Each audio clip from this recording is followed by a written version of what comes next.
En 1741 se produjo la mayor operación militar naval de la historia en aguas americanas. Una operación anfibia de dimensiones no superadas por la Marina británica hasta el desembarco de Normandía en 1944, atacó la ciudad española de Cartagena de Indias.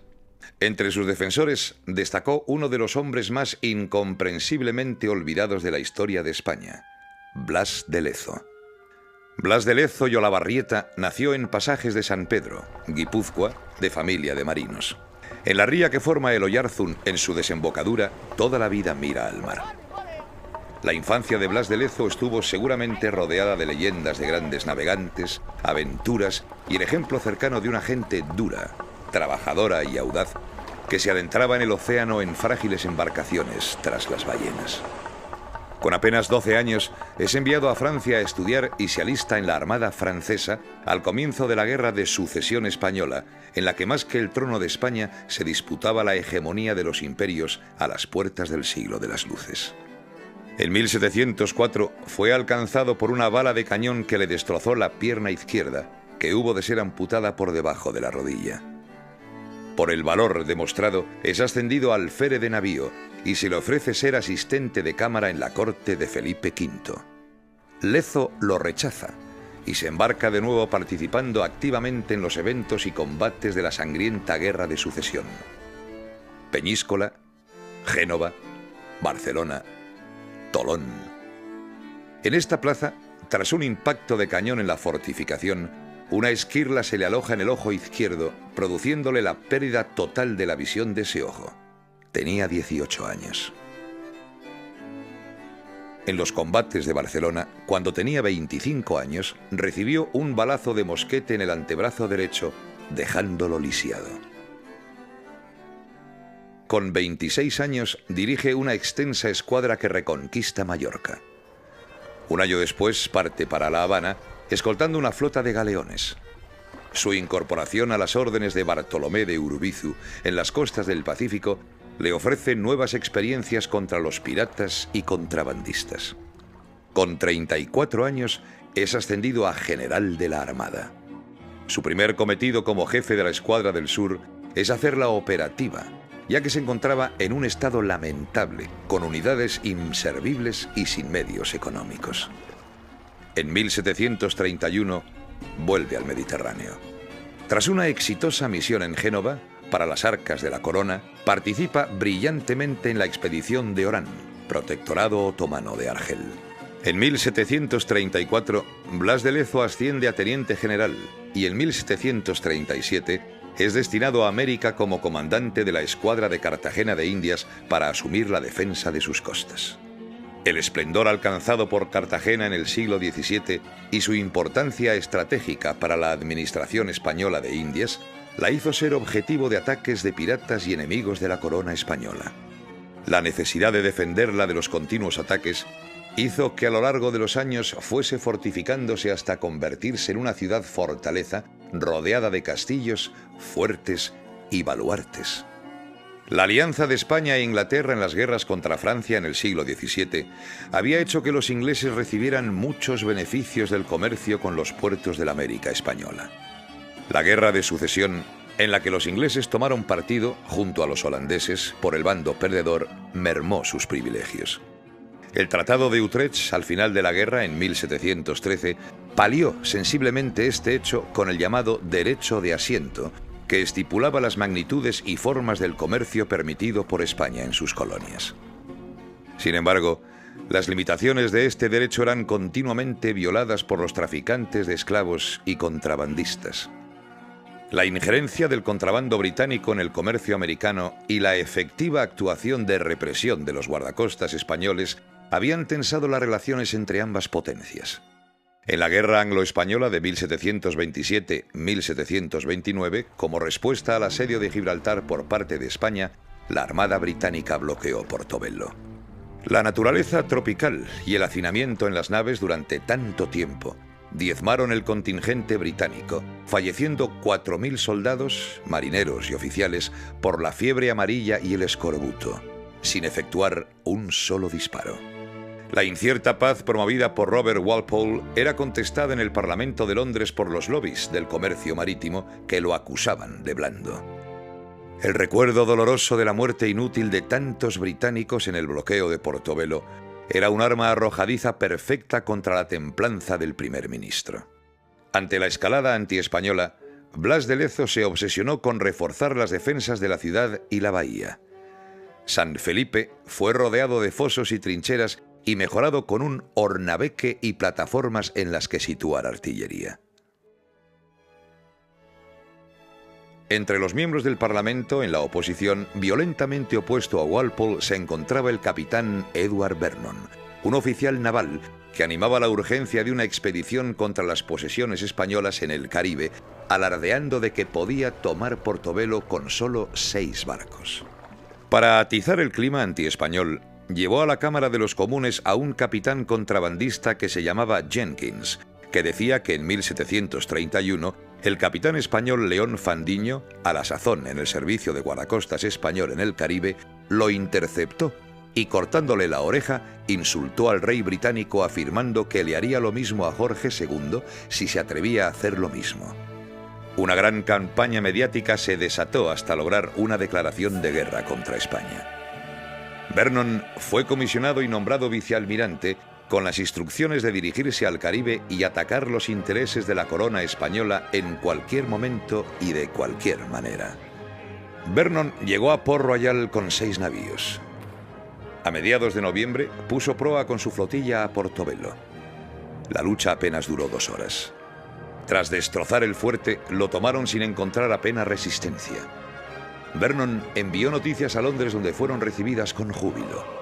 La euforia fue tal que hasta se compuso un himno para la ocasión que todavía perdura: Rule Britannia.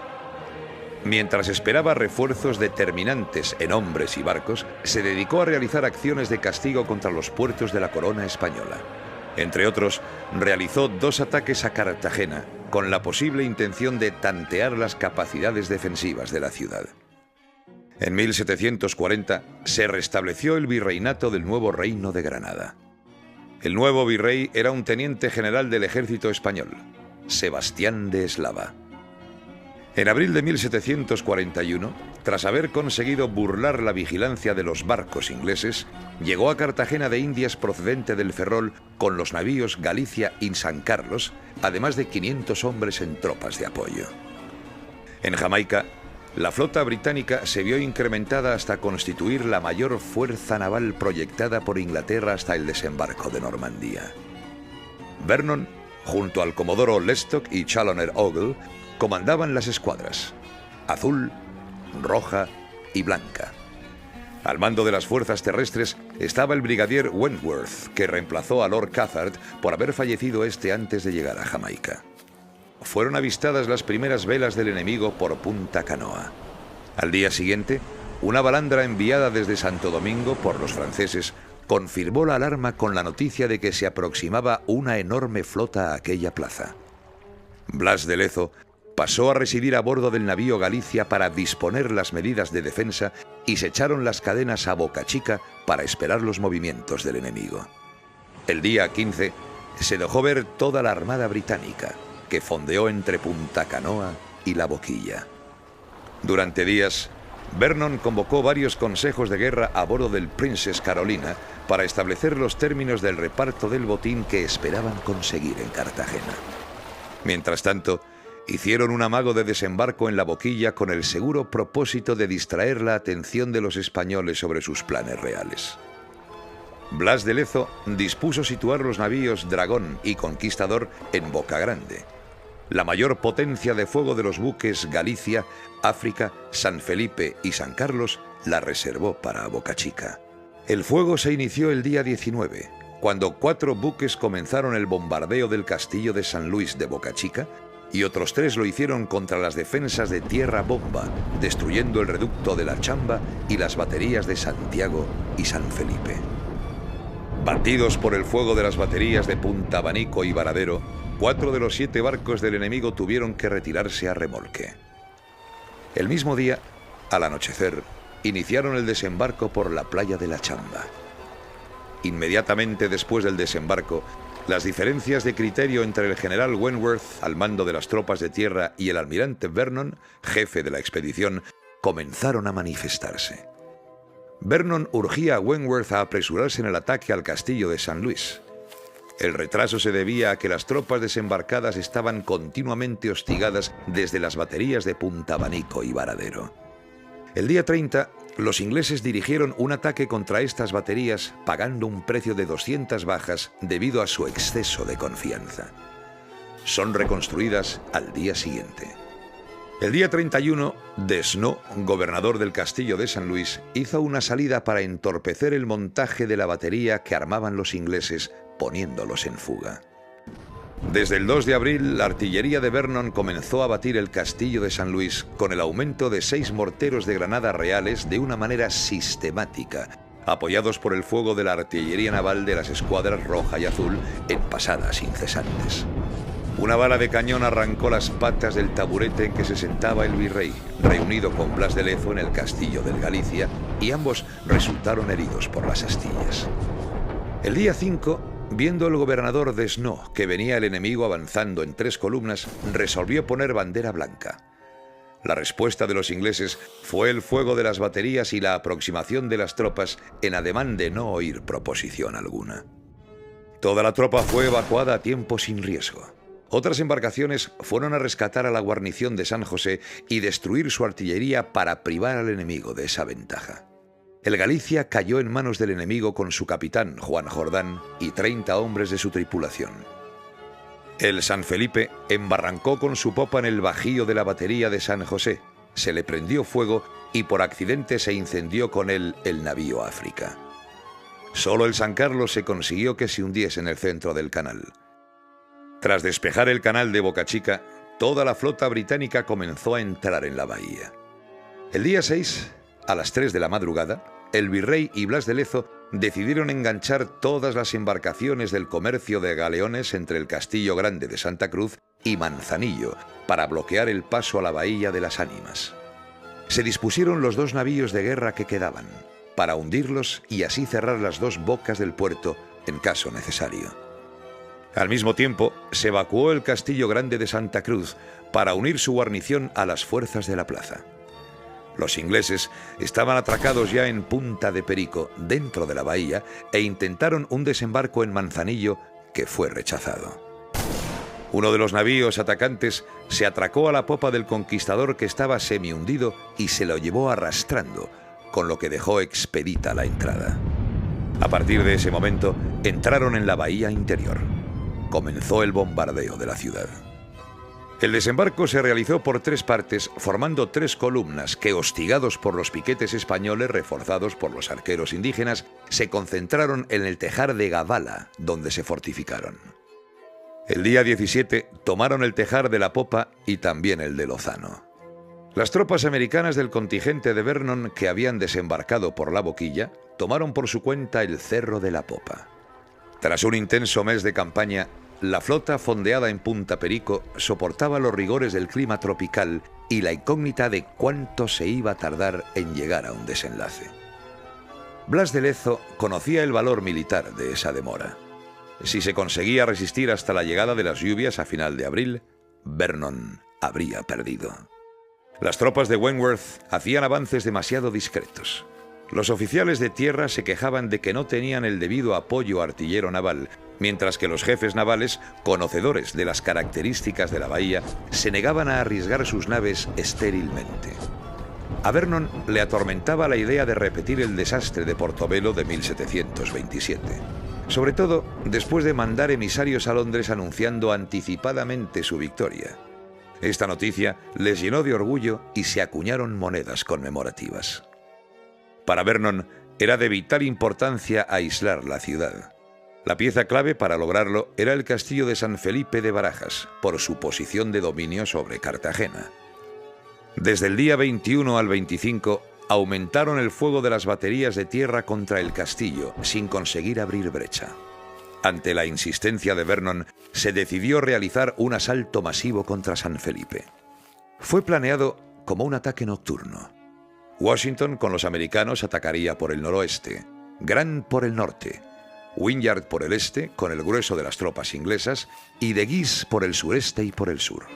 Blas de Lezo, desde la batería de la Media Luna, junto a Sebastián de Eslava, atiende el combate y cursa órdenes y sostiene los suministros de munición de las unidades. A las 3 de la mañana se inició el asalto desde la Quebrada del Cabrero, por el norte, por la parte del cerro con menos pendiente. El factor oscuridad no sirve, pues apenas se inicia el ataque, se hace de día.